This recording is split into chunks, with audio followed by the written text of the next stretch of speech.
I am really excited to bring to you a remarkable entrepreneur who's going to share some tremendous insights. He is a real estate expert, but also a coach, and he's helping a lot of individuals be very successful. But what is remarkable is the scale he achieved in real estate. He's been involved in 5,000 transactions, 23 homes.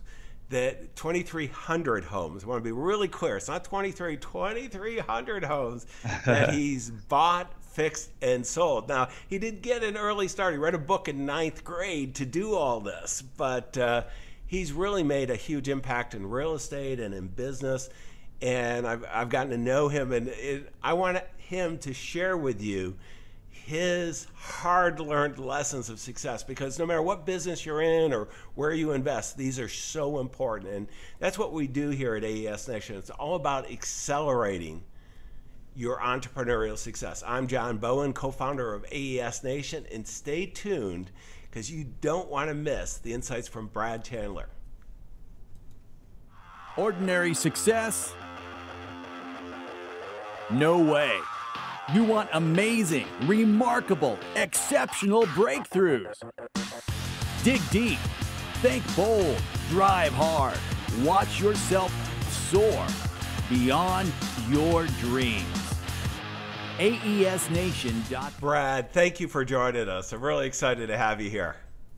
Oh, thanks so much for having me. I'm excited as well. Well, it's funny. We were talking about, and it's been a while, we met at Frank Kern's one of his conferences, and a good friend of both of ours, Josh Green, says, I forgot how we got the email traffic, but I said that, I was there, and he said the two of you should meet. I'm thinking there's hundreds of us. How would we do it? And you walked by instantly. So it was meant for us to get together. But Brad, I'm really impressed. I guess I'm a financial guy. I've done a number of real estate projects, and some have worked out exceptionally well, but some have been a disaster early on, a few large apartment complexes. I said, I'm going to stay in the financial side. And when you tell me you've done all these transactions, that's amazing. Maybe give a little bit of backstory before we get into lessons that you're going to share with your fellow entrepreneurs. Sure. So I read a book when I was in ninth grade on how to buy real estate with no money down, and always knew that real estate was my passion. So I went to Virginia Tech undergrad, got a degree in residential property management. Came out and worked for an apartment REIT for a while, managing apartments. Not a corporate guy, didn't want to climb the corporate ladder, so got my MBA at University of Wisconsin, and then came out and worked for a developer. And in 2002, an investor bought my neighbor's house in Vienna, Virginia, and I went and talked to him, and he says, yeah, I buy houses from distressed sellers below market. And I go, wow, that's amazing. I thought you got rich in real estate by putting a bunch of money down, getting a bank loan, and having the property pay off. So I said at that point in time, I'm going to make this happen. And this was late 2002. And so it took me 8 long months of working a full-time job, coming home, putting my newborn son to bed at 8 o'clock, working from 8 to midnight, working on weekends. I literally started, my partner and I, we'd go out and we'd hammer those We Buy Houses signs on telephone poles while dodging the infamous DC sniper. I wondered who was doing that, because I see them all over the place here. So we don't do that anymore, but that's how we got started. So in July of 2003, I bought my first house. In August, between July and August, I bought 6 houses. I quit my full-time job in October of 2003, and here we are, 2,300 houses later.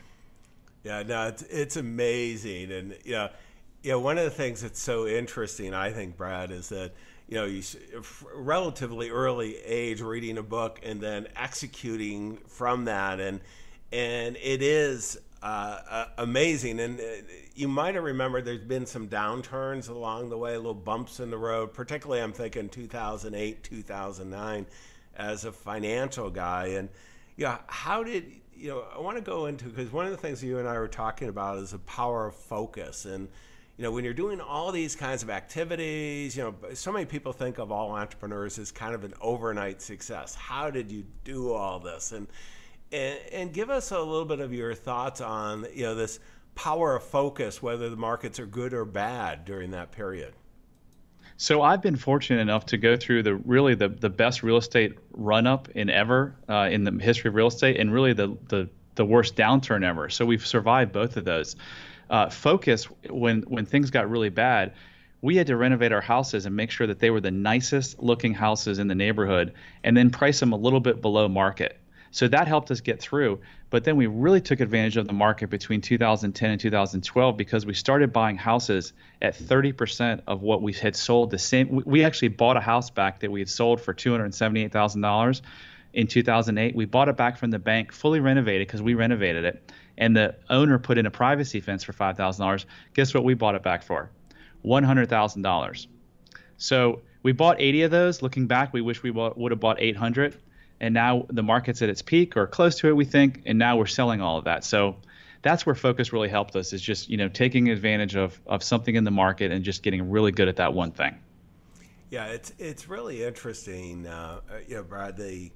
It's so easy to get distracted on this, and you've stayed with single-family homes. Usually, the progression, from the real estate people I've known, there are a few that have done what you're doing, but very few to the magnitude is, we start single family homes and we start kind of a small office or strip mall, and then progressively, kind of scale up larger and larger, and let's do bigger and bigger projects that we know nothing about, and then something blows up along the way and they're leveraged to the hilt. And, the temptation is, hitting bigger home runs.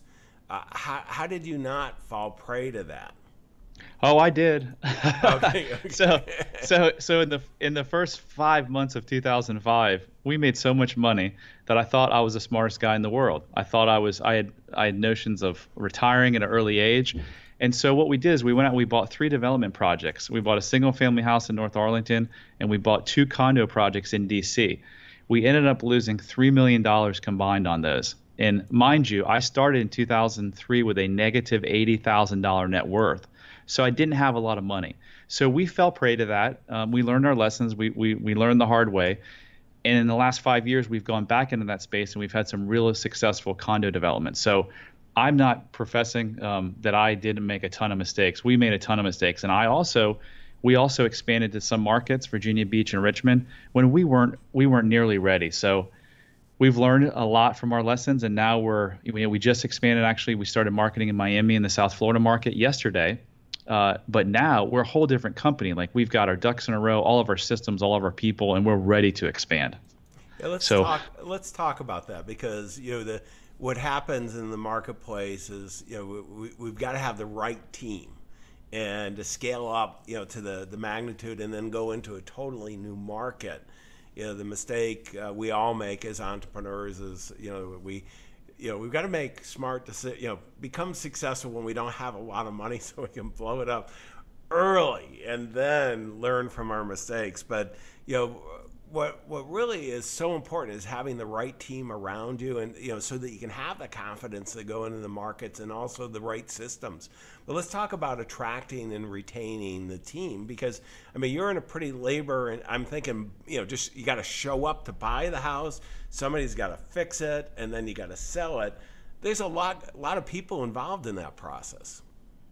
So with our virtual assistants that we employ in the Philippines, we have a handful of those. We've got about 30 employees, but we've always been really focused on hiring, because whenever we brought in the wrong person, it's really hurt our organization. So now we have a very, very comprehensive program that literally takes hours to do. We run them through 2 behavioral tests, a number of interviews. But what we found really, really, really interesting the last probably 30 days is LinkedIn came out with a new recruiting tool. And my COO went through the whole training within LinkedIn, and we are just having a phenomenal results using LinkedIn as a recruiting tool. You can actually say, here's a criteria I'm looking for. It will alert you every day, and then you can send that person. You can't send 1,000 people, but you get a certain amount of credits each month. And as you send a message directly to their inbox, you use up a credit. Interesting thing, though, is if they reply to you, you get that credit back. So they're really just trying to control spam. But I think we've hired 5 people in the last 30 days off it. It's been phenomenal. And Brad, what type of person are you finding it to be effective using the LinkedIn campaign? So interestingly enough, we're about to hire a high-level marketing person. We've hired junior-level salespeople. We've hired a sales manager. And we also started interviewing for CFOs, and we had 3 sit-down interviews with 3 CFOs that were very, very impressive. So I would say the whole gamut. Yeah, and I mean that's a very cost-effective way of doing it. It just, one of the things that's so nice in today's world is all the tools we have. You and I are connecting. The cost of a video conference that we're doing, over Skype is free. Tell me, one of your fellow entrepreneurs, a lot of them have attempted virtual assistants, and I have a virtual company. I have multiple businesses. I have no employees, and I have about 50 people working with me, all over the place. And I just love that model. My last business, I had 400 employees. I don't want to do that again. And, but I haven't had it be, I've tested a little bit overseas. So everybody working with me right now is primarily North America. How have you made the Philippines work? And I guess why did you go there first? And then, how did you make it work? So let me answer that in 1 second, but I want to jump back to LinkedIn and say something is typically when you find talented people, they aren't unemployed sitting home on their couch. So when you put out a job ad, you're putting it out to the world, and a lot of times you get replies from people who are unemployed and just need to, fill an application to get their unemployment. Whereas when you go to LinkedIn, we're only looking for people who are employed. So I just wanted to make that note. Yeah. So I think that's an important one. It's actually interesting that California just signed a law that you can't ask employment status, but by doing it that way, then you address that issue. Because I guess there's a number of states that have made it illegal to ask whether they're employed or not, which, or past salary, which I kind of think is, how do we do all this? But we'll leave that to the attorneys. That's pretty important. That's pretty important information to know, wouldn't you think? Yeah, no, I know. The government's here to help, though. But so to answer your question about to answer how VAs are working and why the Philippines. So why the Philippines is that we started out with a virtual assistant firm that specialized in helping real estate related people. So that's how we got there. How's it been a success is that we screen them not as in depth as we would someone in the United States, but we still put them through a behavioral test. We make sure that they have a personality profile that will fit the position that we're hiring them for. And then we train them, and we really try to make them feel like they're part of the team. So when I send out my weekly CEO video messages, they're included on it. When we send out, weekly memos, they're included on it. And we just train them, and we have them. They have the same set of standards anyone else is. They have their goals. They have what they need to accomplish, and if they don't, then there's repercussions from it. But we've had tremendous success, and we definitely think that as we grow and scale, we're going to leverage them more. They do a lot of the callbacks. They do a lot of this call screening, so they help us close more real estate deals. And how's the retention been there compared to the U.S.? I would say it's lower, but it's pretty good in the virtual assistant world. Like we have a couple of people who've been with us now for a couple of years, and they're really high performers. Yeah, it's the one thing that because we're all getting used to working anywhere. I mean, I certainly I have strategic partners, and we've got a pretty good sized businesses, and today all of us do a pretty good phone, pretty good video conference. And if you do a good job of selecting early on, and one of the things, Brad, it sounds like you've been doing it longer than I've always done the background check, but only last year did I really start doing the behavioral side. I had done it when I was working in sports and entertainment, where we were vetting, they were high profile individuals. I was CEO of a sports and entertainment group that we were managing their personal business, including their financial affairs. And it was like background checks were scary so often, and then the behavioral ones just kind of totaled it. So now, I won't bring anybody on board, even as an independent contractor that's going to have anything material at all, without doing that. And it sounds like you've had the same experience that's added a lot of value. It has. I tell entrepreneurs all the time, if you aren't using behavioral and or personality tests, you're really doing yourself a disservice, because we've brought in people in a rush, and I decided not to do it. And then we had to fire them a couple months after.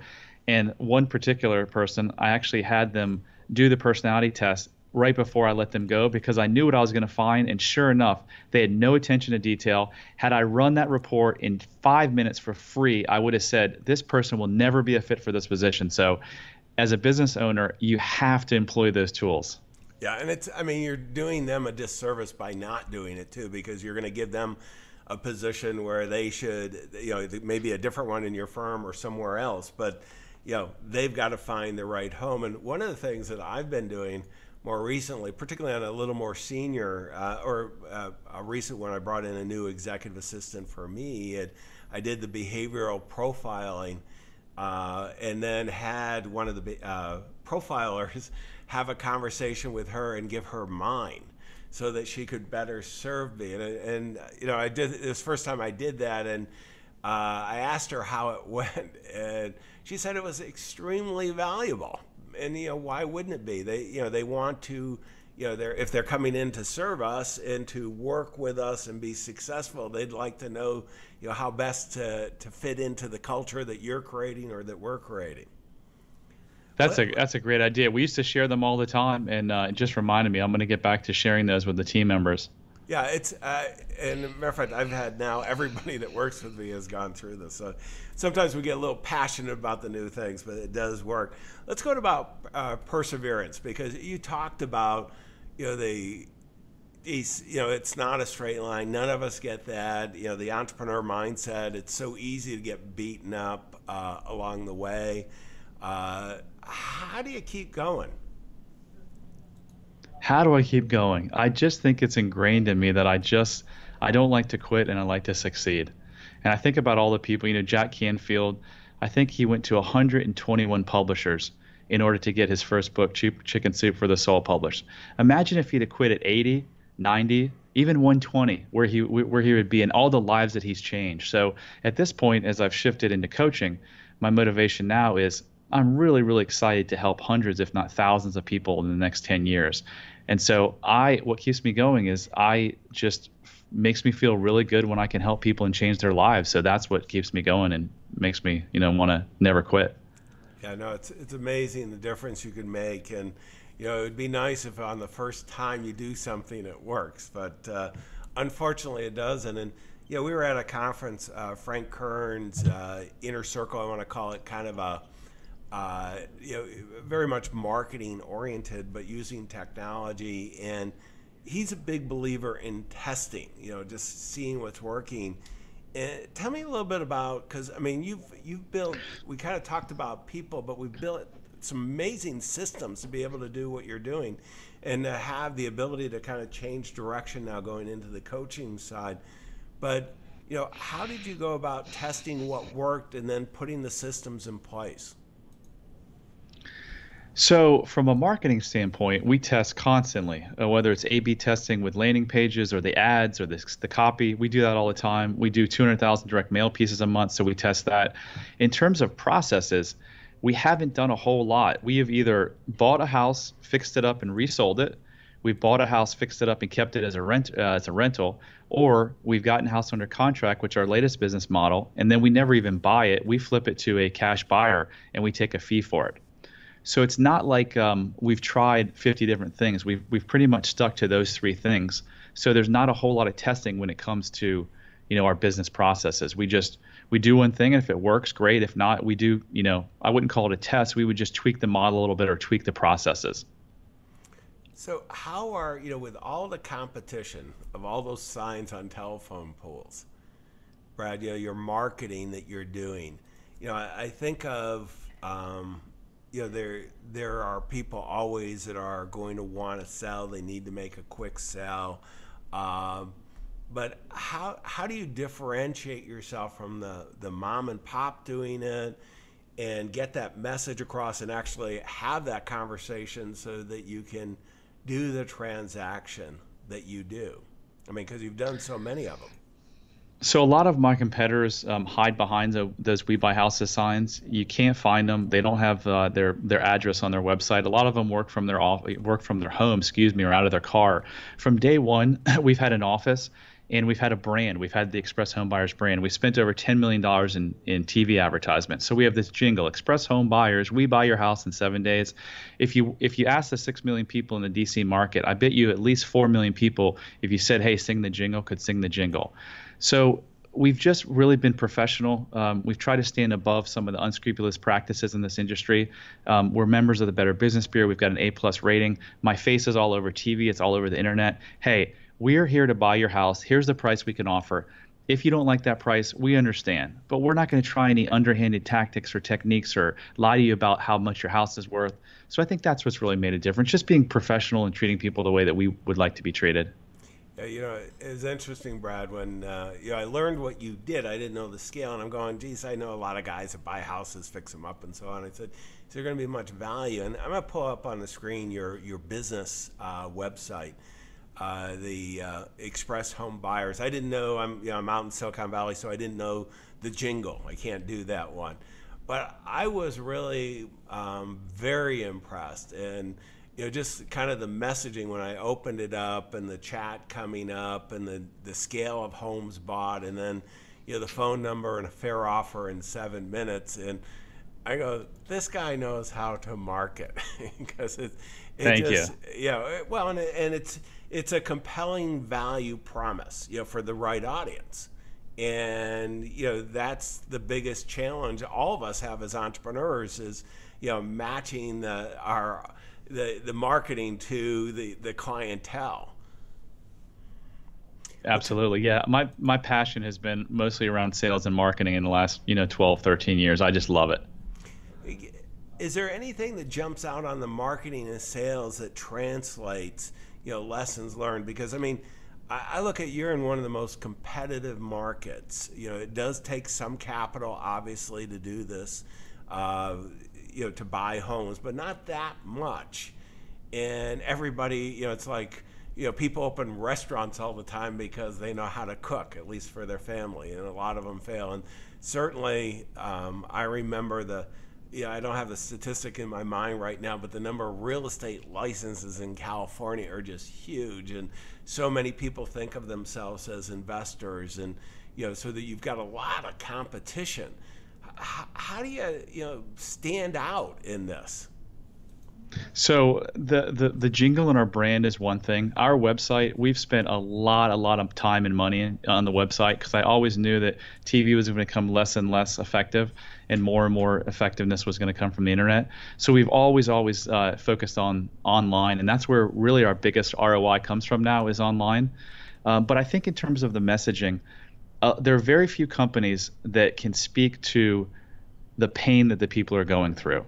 So everyone has an external problem and an internal problem. The internal problem is what causes them to actually make the purchase. So you need your lawn mowed. That's an external problem. But you're worried that your neighbors are you're embarrassed because your neighbor's going to see your long lawn, or that the HOA might slap a fine on you.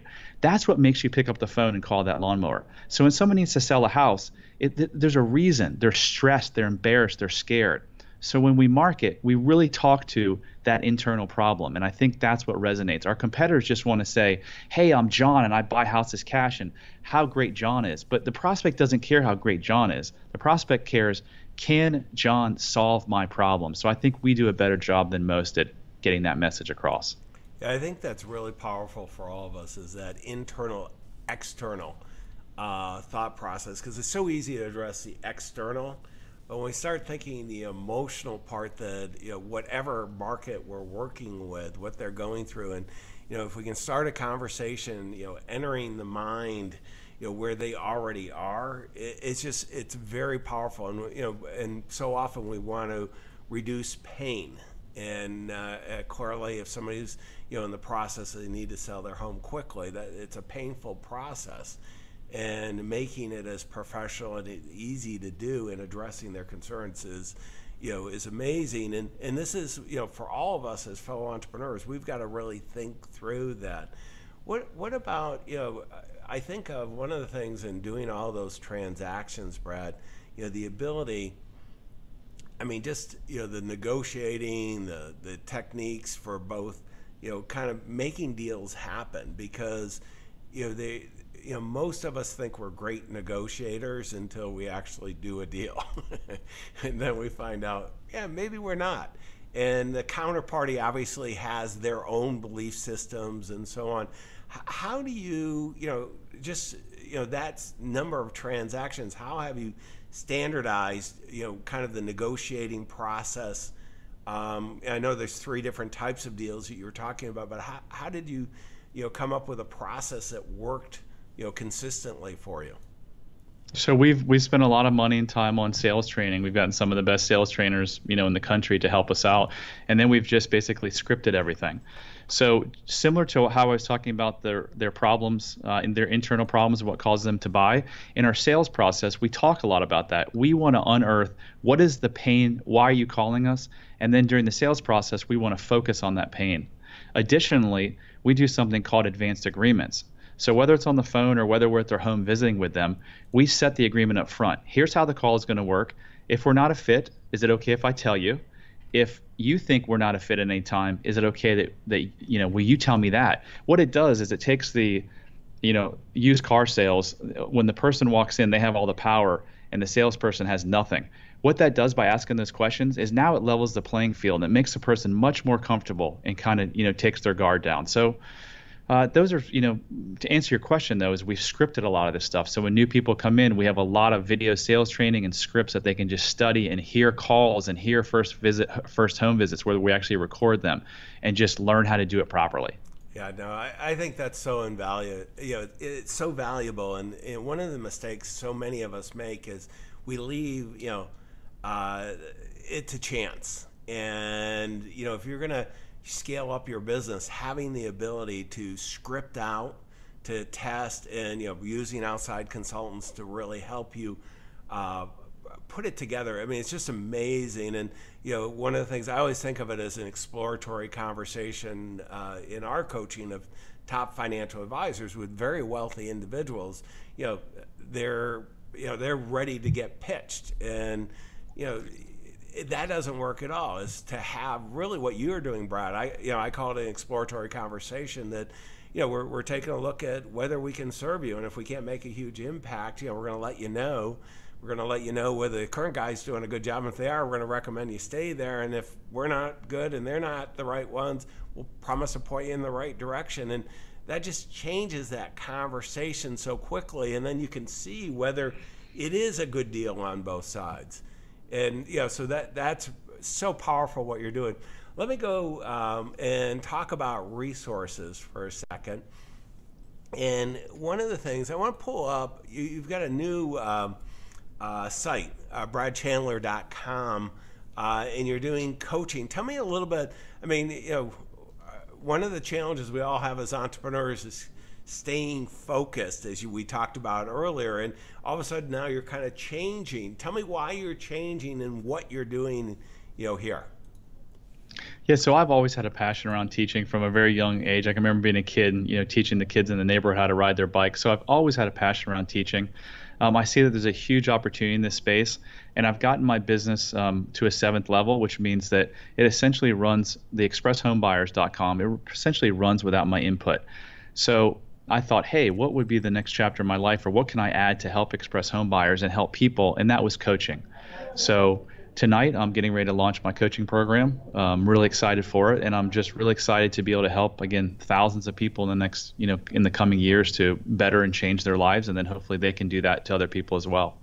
So let me know, what are the resources on your website for your fellow entrepreneurs, and then who are you focusing on coaching going forward to, Brad? So I've got a free book that I offer on the website called Wholesaling Secrets. Discover this one technique we use to close over 200 wholesale deals every year consistently. So they can get that on the site, or they can get that by texting the word INVEST to 855-999-1616. But we're really going after the new struggling investor that's really having a hard time finding their first deal, or we're going after the person in corporate America that's just sick and tired of coming and working for someone else and fulfilling the dreams of their, the owner, and just want to have the freedom and flexibility to do what they want in their life. So that's what we're starting with. And as I build out the coaching program, we'll go more and more into experienced investors and teach them how to get bigger and bigger and bigger. But for now, we're really just focused on the person that wants to make a shift in their life and get more freedom. No, that's great. And there are a few people in cubicles right now that would like that. So there's plenty of opportunity, and it's a great industry. Let me kind of summarize some of the key takeaways that I'm walking away with, from Brad's experience. And, there's so many life lessons, and it's always funny when people, meet a successful entrepreneur and they, think of the overnight success, and they, it was over many, many nights and days, part-time, 12 hours a day, 7 days a week. But the power of focus. And as you start having success, and we've all fell prey to this, as we have success, we tend to want to, we're really good, we're going to do this, this, and this, and this, and a little bit of Superman, Superwoman syndrome. And the more we can focus and build a simple and elegant business, we create so much value, not only for our clients and customers, but for ourselves. And one of the most important parts Brad shared was the ability to attract and retain, and using LinkedIn and the ability to look all over the world and finding the right people. And then one of my favorite, and this is new to me too, is not only doing the traditional background check, but the behavioral profiling to make sure there's no right or wrong behavioral profile, but is it right for the role that you're looking for and the culture that you have in the organization. And then, the perseverance. I mean, this is one that, the only way you can be an entrepreneur and successful is have tremendous perseverance, because stuff happens and it's going to really affect. And one of the most important assets we all have as fellow entrepreneurs is our entrepreneurial mindset. And you've got to keep that, and you've got to be able to consistently do it. And then, definitely I would take a look at Brad's site. I'm going to put it up on the screen again. This is Brad's coaching, but also his Express Homebuyer. And both of those, all the links will be in AES Nation. And one of the things I'm just so impressed, Brad, we run into each other at kind of a different event for each of us, to be at Frank's place. But that executing on the marketing and building great businesses, testing and making a huge impact. So, thank you for joining us. And I want to encourage everybody to go to AES Nation. All the links will be there, the transcript, the show notes.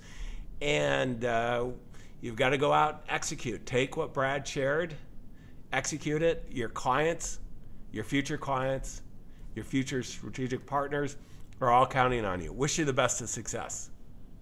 Thanks so much, John. Exceptional, remarkable breakthroughs. AESNation.com